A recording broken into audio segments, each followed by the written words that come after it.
আল্লাহ যাকে খুশি করতে চায় তাকে পুত্র সন্তান দেয়, আর আল্লাহ যার উপর খুশি হয় তাকে কন্যা সন্তান দেয়। কন্যা সন্তান রবের খুশির একটা আলামত। নামাজ কি? নামাজ রব এবং বান্দার মাঝখানে একটা প্রেমের সেতু। নামাজ কি? নামাজ হচ্ছে দৈনন্দিন একটা ব্যায়াম এবং প্র্যাকটিস। নামাজ কি?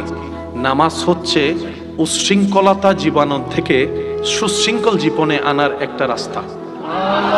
নামাজ কি? নামাজ হচ্ছে আপনার রিজিক বৃদ্ধি হওয়ার একটা উপায়। নামাজ কি? নামাজ হচ্ছে বন্দেগীর শ্রেষ্ঠ একটা উদাহরণ। নামাজ কি? নামাজ হচ্ছে বান্দাকে রবের রহমতের কাছে যাওয়ার একটা মাধ্যম। নামাজ কি? নামাজ হচ্ছে যে নিজের অন্ধকার অন্তরে আলোর বাতি জ্বালানোর একটা উপায়। নামাজ হচ্ছে চিন্তাকে সুচিন্তা সুন্দর করার একটা মাধ্যম। নামাজ হচ্ছে এক কথায় বাহিরে ভিতরে দুনিয়ার জীবন আখিরাতের জীবনের বাতি জ্বালানোর হাজার মাধ্যমের শ্রেষ্ঠ একটা মাধ্যমের নাম নামাজ। নামাজ নামাজ। যেদিন আপনার আমার সৌভাগ্য এমন একটি ক্ষণ আসবে, যেদিন রবের দরবারে নামাজের কপাল ঝুঁকে যাওয়ার আগে দিলটাই ঝুঁকে যাবে, সেদিন হয়ে যাবে আসসালাতু মিরাজুল মুমিনিন।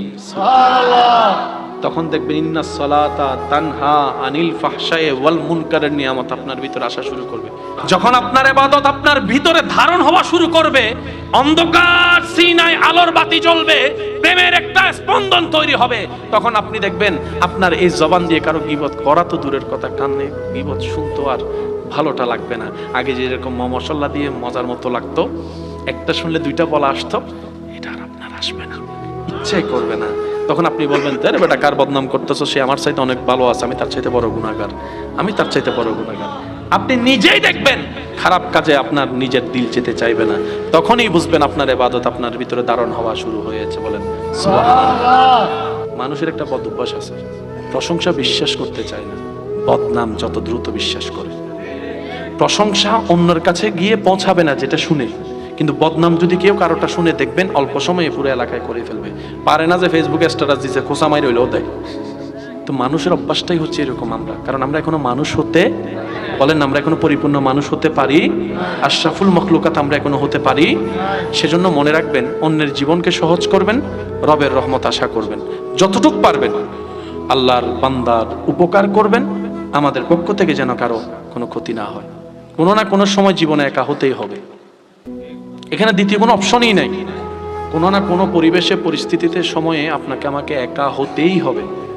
তো সেজন্য আগে থেকেই একা হওয়া শিখে যান, যাতে কেউ আপনাকে একা করে দেখার ভয় দেখাতে না পারে। আমাদের যেমন রিজিক আছে, চাঁদেরও রিজিক আছে।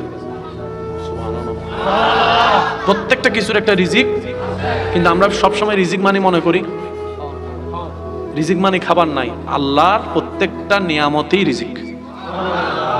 দেখে কি দিয়ে মানুষ? বলেন কি দিয়ে? জি না, এটা হচ্ছে আমাদের প্রচলন জানার, চোখ দিয়ে দেখে। কানা মানুষেরও তো চোখ আছে, আন্দাইয়ের চোখ নাই কি ওরা তো চোখ আছে না, হতা আছে তো দেখাস না, হতে ন দেখি ওমা তো আর ডাক্তার ভাই কল হয় রেটিনা ফেটিনা যা আছে নাই। আসল কাহিনী সেখানে নয়। চোখে দেখে না, রবের রহমত দিয়ে দেখে। কানে শুনে না, রবের রহমত থাকলে কানে শুনে। তো তার মানে যার উপর চোখের আলো নাই, রহমত নাই, বিষয়টা তা নয়। চোখের দেখা রবের রহমত, চোখে না দেখাও রবের রহমত। এবার আপনি বলবেন, ভাইয়া এটা কিভাবে সম্ভব? দেখা তো রহমত বুঝলাম, না দেখাটা কিভাবে রহমত? আপনি এই অঙ্কটা বুঝবেন যখন হাসরে যাবেন। আপনি আমি সবকিছুর হিসাব দিতে দিতে উনি হিসাব দেওয়া সারা চলে যাবে। অবাদ দা তুই হিসাব নজর দে, হয়তো তুই চোখের হিসাব দে, আর তো চোখ নো আছিল কি হিসাব বেটা। সেজন্য আল্লাহ যখন যা করে, চোখে দেখাও রহমত, চোখে না দেখাও রহমত, কানে শুনতে পারাও রহমত, কানে শুনতে না পারাও রহমত। রব্বুল আলামিন যার জন্য যেটাই কল্যাণ সেটাই দান করে। অনেকে তুতলায় কথা বলে না, তুতায় তুতায় কথা বলে। কেউ যদি তারে ব্যঙ্গায়, কিছুদিন পরে দেখবেন আর মুরব্বী করলো না হতো তোতলারে যে তুতলাই ব্যঙ্গায়, কিছুদিন পরে দেখবেন যে কিরে তোর ইলাকা করা হয় হয় এটা হয়, বলেন না। আল্লাহ পাক বলে যে সে তুতলায়, এটা আমি দিছি, তোর ফেট ব্যথা হইলো কেন? আল্লাহ আমরা তো স্বাভাবিক কথা বলি, ও তো কথা বলতে পারে না। রব বলে যে শোন, তুই স্পষ্ট কথা বললে আমার সুন্দর লাগে, তাই এটা তুলে দিস। আমার এই বান্দা তোতলাই কথা বলে আমার বেশি আদর লাগে। শুদ্ধ কোনটা, কলা না তলা? আপনারা বলেন, শুদ্ধ কোনটা, কলা না তলা? ভুল কোনটা? ভুল কোনটা? কিন্তু সে তলাটা যখন আপনার ঘরে ছোট বাচ্চা হতম বলে বা তলা, ওলে বাবালে আদর্যরে, তখন কলা, সে বাচ্চা যখন বড় হয়ে কলাকে কলা বলে, আপনার সেই আদর লাগে না যখন সে ছোট্টবেলায় কলাকে তলা বলে।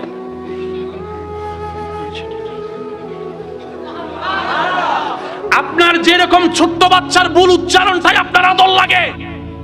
যারা তোতলায় কথা বললে রবের ভালো লাগে, আল্লাহ তাদেরকে তোতলানো দিয়েছেন। সেজন্য কারো কোনো বিষয়ে নাক গলানোর অধিকার, কে লম্বা, কে বাটি, কে মোটা, কে চিকন, কে কালা, কে দলা, কে কানা, কে বয়রা, আমাদের দরকার নাই। সে কে, কোনো পরিচয়ের দরকার নেই, দুইটা পরিচয়ের দরকার। সে কে আমি চিনি না, কিন্তু সে আমার আপন। যদি জিজ্ঞেস করা হয় কিভাবে আপন, কোন রক্তে, কোন সম্পর্কে, আপনি বলবেন কোনো পরিচয়ের দরকার নাই, সে আমার রবের বান্দা, আমার নবীর উম্মত। এর চাইতে বড় পরিচয়ের কোনো দরকার, তো আপনি হবেন উম্মতে মুহাম্মদী। সেই নবীকে আল্লাহ তাআলা মেরাজে নিলেন। মেরাজে নিয়ে যে উপহারটা দিয়েছেন, এটার নাম নামাজ। একটু জোরে বলি, নামাজের যে কোয়ালিটি, ফায়দা, সেটা আগে আলোচনার মধ্যে নিয়ে আসছি। এবার নামাজের হাকিকতটা একটু বলার চেষ্টা করব। সব ইবাদত আল্লাহ পাঠাই দিয়েছেন, যাকাত, রোজা, হজ পাঠাই দিয়েছেন। নামাজের বেলায় যখন আসলেন, আল্লাহ পাক বললেন, জিব্রাইল আমার হাবিবকে নিয়ে আসো। আল্লাহ নবীকে নিয়ে যেটা উপহার দিয়েছেন, এটার নাম নামাজ। নামাজ কি? নামাজ রব এবং বান্দার মাঝখানে একটা প্রেমের সেতু। নামাজ কি? নামাজ হচ্ছে দৈনন্দিন একটা ব্যায়াম এবং প্র্যাকটিস। নামাজ কি? নামাজ হচ্ছে উশৃঙ্খলতা জীবন থেকে সুশৃঙ্খল জীবনে আনার একটা রাস্তা। নামাজ কি?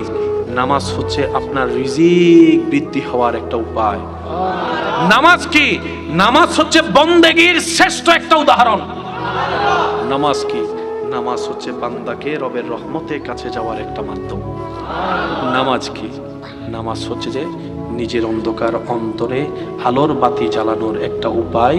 নামাজ হচ্ছে চিন্তাকে সুচিন্তা সুন্দর করার একটা মাধ্যম। নামাজ হচ্ছে এক কথায় বাহিরে ভিতরে দুনিয়ার জীবন আখিরাতের জীবনের বাতি জ্বালানোর হাজার মাধ্যমের শ্রেষ্ঠ একটা মাধ্যমের নাম নামাজ। নামাজ, নামাজ।